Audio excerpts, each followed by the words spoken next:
Now, who remembers when Gollum fell into the fiery lava of Mount Doom? No, not the live action. He basically got wrestled into it there. I mean the original, when this toad-looking nightmare sewer creature hop, skipped, and jumped his way into that shit like an overconfident glider becoming paste on a mountain. What if I was to tell you that he never actually fell in at all? What actually happened was, he saw some gameplay of the Gollum game and immediately decided to end it all. Because that's exactly what playing this game makes you want to do. It's an abomination to look at, just like this version of him here for that matter. You know what? Just, there you go. That's better. Oh, and while we're at it, I still can't believe I bought this shit just to see if it was as bad as people said it was. I saw the light already. I knew better. The apology was old news. I knew I was looking at a big old pile of shit, and yet I still threw $10 at it. Oh, you think I'd pay full price? Hell no, and I still overpaid.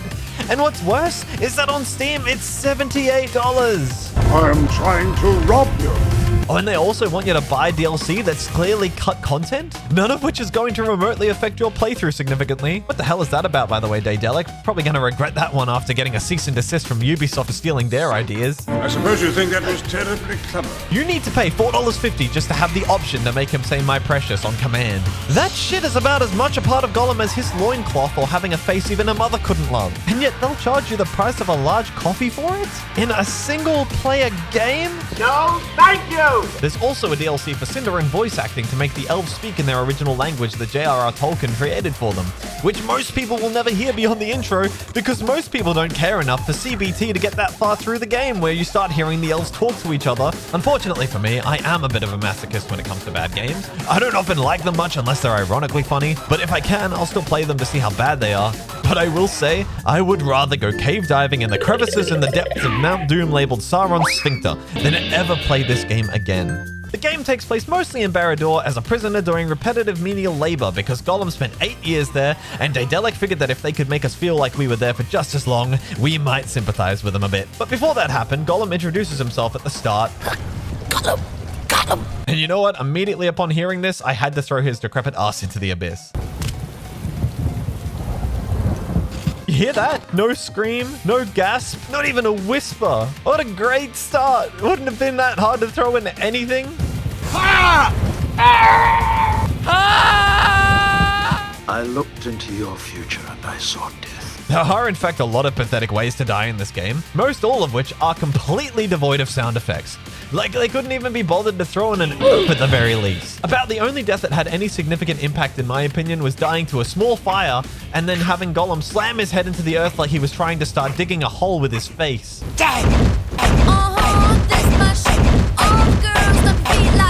The first area is a tutorial section about as fast and thrilling as the tutorial sections in an Assassin's Creed game, only admittedly a few hours shorter. The traversal in the game is about as basic as it gets. It's not all that hard to follow, especially when you use Gollum's built-in sonar technology to map out the world and follow a smell trail to the next objective, with the added passive effect of setting off anyone with epilepsy. Your time as a prisoner boils down to fetch quests and platforming so goddamn clunky, he'll move like he's walking in high heels for the first time, and sometimes jump in the complete wrong direction or over things you're trying to land on. You'll have to find tags, blow things up, and do some of the dumbest stealth missions in modern gaming. But you know what? At least they also have hurting missions.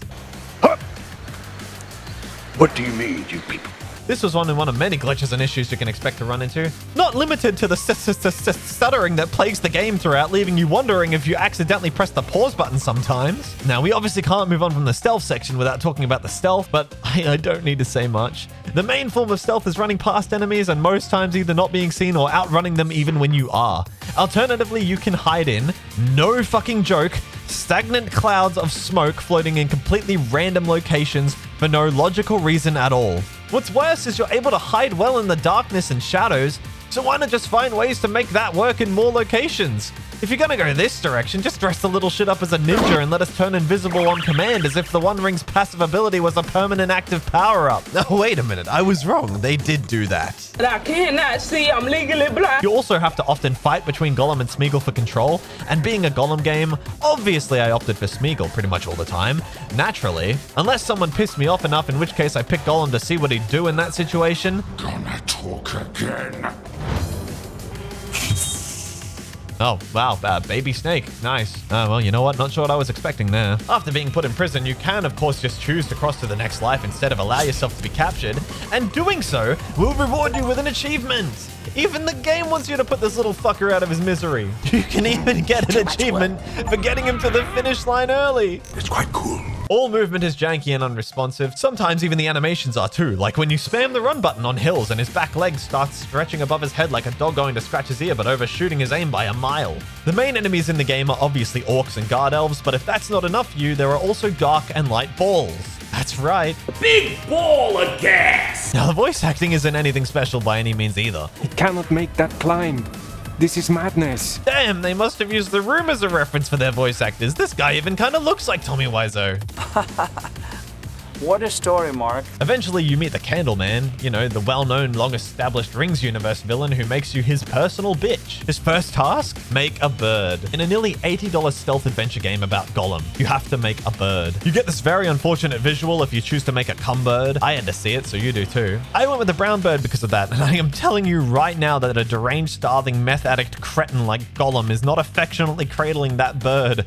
No, he's already splattered it on the ground to eat it. They are not for eating. Years pass before they throw in a new slave friend for you. It's also from this point on that the game glitched for me, and every time a new level or checkpoint started, a cutscene played, or I died, this line played.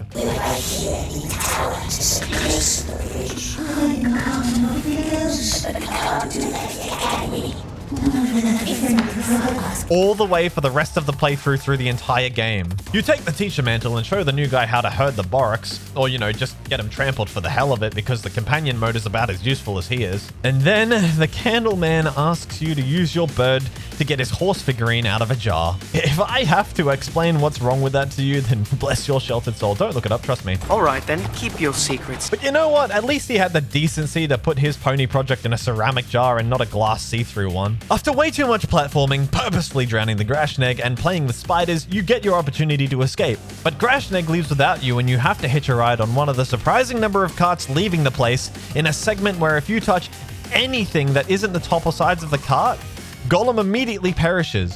Worst of all, the final section is completely impassable, and I didn't realize for the longest time that I had to jump off and grab the wall here, or didn't think to, because every time I stubbed my toe on a wall during this segment, Gollum departed from his mortal fucking coil. So you have chosen death. God forbid you're going for the how did you do that achievement. This section alone takes the whole experience from the most depraved BDSM to knife play while figging with a Carolina Reaper. You know what? Don't look that up either. No, really, trust me.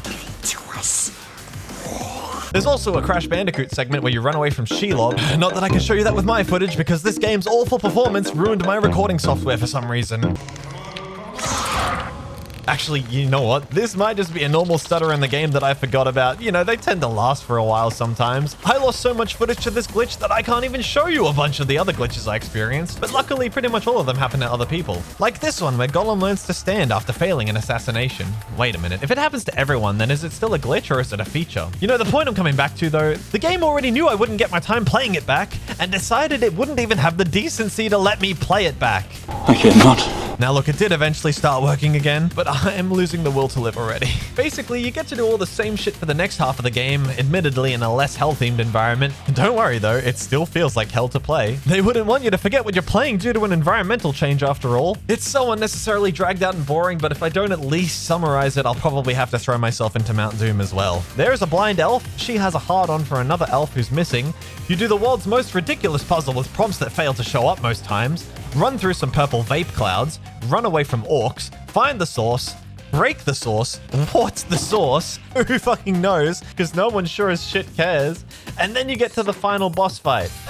I'm kidding, of course. There are no bosses in this game. That would have required effort. You sneak up on the Candleman, and the bird disturbs you, getting his attention. And then he has about 20 years or so to pull the trigger. And let me tell you, it's one thing to monologue in this situation, but they just stare at each other like he's just caught his cat sneaking up on him from the other end of a hallway. Cut to black. 30 years pass and then the bird distracts him, causing his years of lining up a shot to be wasted. He's disorientated like he's just been hit by a fucking flashbang grenade. Gollum is mad. Cut to black.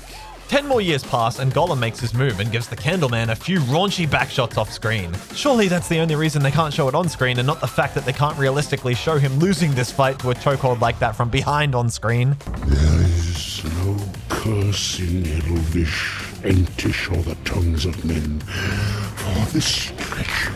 This shit gives the term cutscene a whole new meaning. It's one thing to cut up a small cutscene like that 3 times, destroying any ration of tension that may have been there, but to just end everything so anticlimactically is just so fucking sad after all the effort it takes to get there. If you did the Smeagol choices, the blind elf ditches him because you got her squeeze killed, and the game ends with him trapped in the mines of Moria behind the doors of Durin because he has no bitches, no job, no education, no skills, no fellowship, no precious, no sword, no bow, no axe, and most importantly, no friends, because I made him eat his fucking bird as well. It's done.